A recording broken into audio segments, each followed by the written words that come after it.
तो ये क्या लिखेंगे इतिहास? तो इनका इतिहास इनको तो पता नहीं है। हमारे हिंदी साहित्य की जो पहली पुस्तक थी वो फ्रेंच भाषा में लिखी गई थी। पता है किस लिखा था? गार्सा द तासी 1839 में लिखी गई थी। वो भी एक भाई लिखा गया था। तब इनको पता चला होगा यहाँ के इतिहासकारों को, अरे यार हम लोग लिख ही नहीं पा रहे हैं, चलो हम लोग भी इतिहास लिखे लपा लप लपा लप। तो लपा लप इतिहास लिखाने लगा, हिंदी साहित्य का इतिहास। समझ रहे हैं? इसकी खोज कैसे हुई? एलेक्जेंडर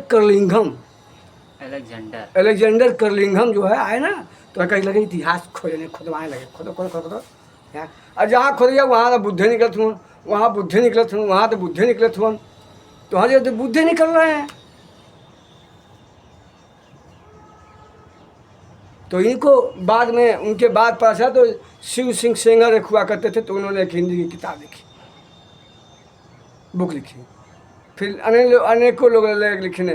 तब रामचंद्र शुक्ल भी आ गए, तब हजारी प्रसाद द्विवेदी, महावीर प्रसाद द्विवेदी, सभी लोग किताबें लिख रहे। तब हिंदी साहित्य का सब इतिहास अगर लिखे, हिंदी सब सागर, तो हिंदी साहित्य का इतिहास, तो फलाने तो कौन कौन किताब लिखेगा। तब तक इन लोग को वो नहीं था, यहाँ के बड़े विद्वानों को ये नहीं था कि हम लोग भी किताब लिखें। दूसरा बाहर जाके हमारा इतिहास लिख रहा है, हिंदी साहित्य का इतिहास। इसी तरह अलबरूनी था, वह बहुत बड़ा विद्वान था, बहुत बड़ा कवि था, वो बड़ा बड़ा लेखक था। लोगों से पूछ पूछ के यहाँ का इतिहास लिखा अलबरूनी। 12वीं शताब्दी में आया था यहाँ पे। यहाँ का इतिहास बताने वाले